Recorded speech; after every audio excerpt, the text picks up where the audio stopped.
এষাৰ কথা আছে অল্প বিদ্যা ভয়ংকৰ। অসমৰ বৰ্তমান পৰিস্থিতিৰ প্ৰতি লক্ষ্য ৰাখি মই এই কথাখিনি ক'বলৈ বাধ্য হৈছোঁ। অসমৰ কিছুমান জাতীয় দল সংগঠনৰ নেতাসকলৰ জ্ঞান গৰিমা, কথাৰ অংগী ভংগী ষ্টাইল, সেইবোৰ চালে আমি দেখা পাওঁ যে আচলতে সেইবিলাক নেতাসকলৰ পঢ়া শুনা আচলতে কেনেকুৱা আমাৰ মনত সন্দেহৰ সৃষ্টি হৈছে। স্কুল জীৱনত ছাত্ৰ জীৱনত হয়তো ভালকৈ পঢ়া শুনা কৰিছে নে নাই সেয়া আচলতে সন্দেহৰ আৱৰ্তত। যদি পঢ়া শুনা কৰিছে, ভালকৈ কৰিছে, বা ৰাজনৈতিক দল বা সংগঠন বা নেতা হৈছে, গতিকে নেতা হোৱাৰ কিছুমান গুণ থাকিব লাগে। অলপ কমচে কম ভাৰতীয় সংবিধানৰ কিছুমান আৰ্টিকেল, কিছুমান অনুচ্ছেদৰ বিষয়ে সম্যক জ্ঞান এটা থাকিব লাগে। আপোনালোকে জানে যে ভাৰতীয় সংবিধানৰ এটা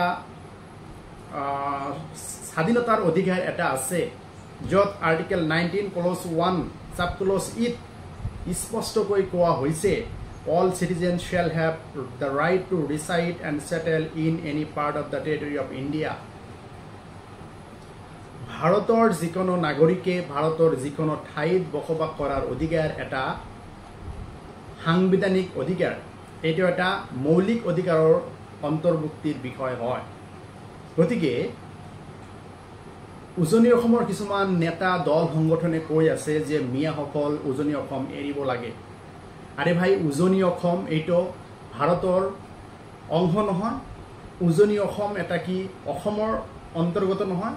উজনি অসম এটা স্বাধীন ৰাষ্ট্ৰ হিচাপে তোমালোকে স্বীকৃতি দিছা। গতিকে উজনি অসম, নামনি অসম, বৰাক ভেলী, এই যিবোৰ তোমালোকে ভাগ ভাগ কৰি আছা, অসমৰ বা ভাৰতৰ যিকোনো নাগৰিকে অসম তথা ভাৰতৰ যিকোনো ঠাইত বসবাস কৰাৰ অধিকাৰ, এইটো এটা মৌলিক অধিকাৰ হয়। গতিকে তোমালোকে যে কৈ আছা যে মিয়াসকলে উজনি অসম এৰিব লাগে 7 দিনৰ ভিতৰত, এইটো কেনেকুৱা ধৰণৰ কথা? এইটো আচলতে সুস্থ মানুহ, জ্ঞানী মানুহ, বিবেকহীন মানুহৰ এনেকুৱা ধৰণৰ কথা হ'ব পাৰেনে? নে তোমালোকৰ মস্তিষ্কৰ অলপ বিকৃতি ঘটিছে? তোমালোকে পঢ়া শুনা নাই কৰা?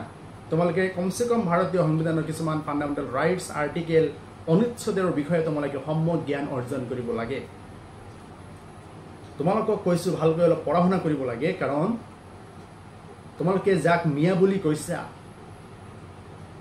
সেই মিয়াসকল আচলতে ভাৰতৰ নাগৰিক, অসমৰ বাসিন্দা হয়। গতিকে অসমৰ বাসিন্দা, ভাৰতৰ নাগৰিক, অসমৰ যিকোনো ঠাইত বসবাস কৰাৰ অধিকাৰ আছে, যিকোনো ব্যৱসায় বাণিজ্য জীৱিকা কৰাৰ অধিকাৰ আছে। এয়া ফাণ্ডামেণ্টেল ৰাইটছ, মৌলিক অধিকাৰৰ অন্তৰ্ভুক্ত বিষয় হয়। গতিকে এইখিনি জানিও তোমালোকে এনেকুৱা ধৰণৰ ব্যৱহাৰ যে কৰি আছা, সেয়া আচলতে মানুহে তোমালোকক হাঁহিব। তোমালোকৰ জ্ঞানৰ পৰিধি কেনেকুৱা, তোমালোকৰ আচাৰ আচৰণ, কথা বতৰা কেনেকুৱা, দেখিলেই গম পোৱা যায়। গতিকে তোমালোকক অনুৰোধ কৰাইছোঁ, ভাৰতীয় সংবিধানৰ কিছুমান অনুচ্ছেদ, আৰ্টিকেলৰ বিষয়ে তোমালোকে জানিব লাগে।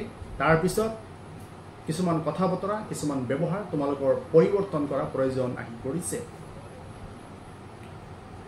ভাৰতীয় ন্যায় সংহিতা, ভাৰতীয় আইনৰ কিছুমান ধাৰাও তোমালোকে জনা প্ৰয়োজন।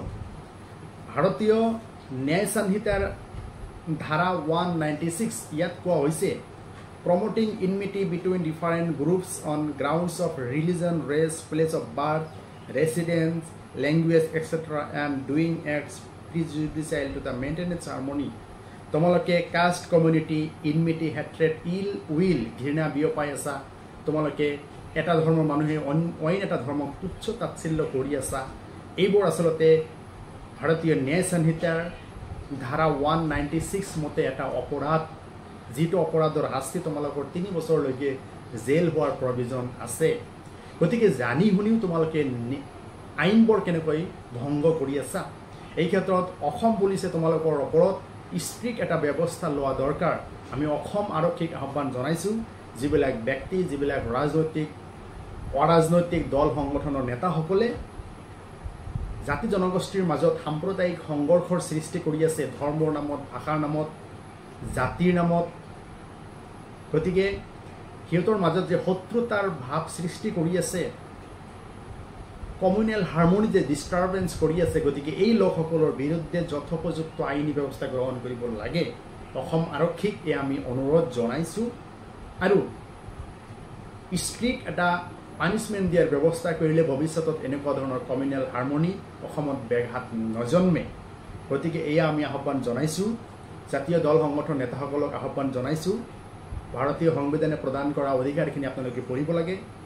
ভাৰতীয় ন্যায় সংহিতাৰ কিছুমান আৰ্টিকেলছ, কিছুমান ধাৰা আছে, কিছুমান ছেকশ্যনৰ কথা আছে, যিবোৰ নেকি আচলতে মানুহক অধিকাৰ দিছে আৰু কোনটো অপৰাধ কৰিলে কেনেকুৱা ধৰণৰ শাস্তি হয় ইয়াৰ জ্ঞান তোমালোকে অৰ্জন কৰাৰ কাৰণে চেষ্টা কৰিব লাগে।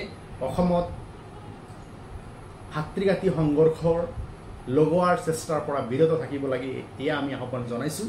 লগতে অসম আৰক্ষীক অনুৰোধ জনাইছোঁ, যিবিলাকে জাতি ধৰ্ম ভাষা ভাষী বৰ্ণৰ লোকসকলৰ মাজত ভাতৃঘাতী সংঘৰ্ষৰ লগোৱাৰ কাৰণে অহৰহ চেষ্টা কৰি আছে, সেইবোৰ কঠোৰ হাতেৰে দমন কৰিব লাগে। তেতিয়াহ'লে অসম শান্তিপ্ৰিয়ভাৱে বিভিন্ন জাতি জনগোষ্ঠীৰ লোকসকলে বসবাস কৰিব পাৰিব। অন্যথাই অসমৰ পৰিৱেশ পৰিস্থিতি বেয়াৰ পিনে গৈ আছে। গতিকে সকলো নাগৰিকক আহ্বান জনাইছোঁ, আমি কমিউনেল হাৰমনি আমি বজাই ৰাখিব লাগে, কাৰো উচতনিত আমি ভুল যাব নালাগে। আৰু অসম চৰকাৰ, অসম আৰক্ষীক অনুৰোধ জনাইছোঁ, অসমৰ পৰিস্থিতি আপোনালোকে শান্ত কৰিব লাগে, মানুহক জীয়াই থকাৰ অধিকাৰ দিব লাগে। অসমৰ আৰু ভাল ভাল উন্নয়নমূলক কাম কাজ আছে, সেয়াৰ চিন্তা আপোনালোকে কৰা উচিত। অসমত কেনেকৈ ইণ্ডাষ্ট্ৰিয়েলাইজেশ্যন কৰা যায়, নিবনুৱা সমস্যা কেনেকৈ দূৰ কৰা যায়, ইয়াৰ চিন্তা কৰিব লাগে। আৰু অসমক আগুৱাই লোৱাৰ ক্ষেত্ৰত বিভিন্ন জাতি জনগোষ্ঠী একেলগে মিলি আগবাঢ়ি কাম কৰিব লাগে। ধন্যবাদ। জয় আই অসম।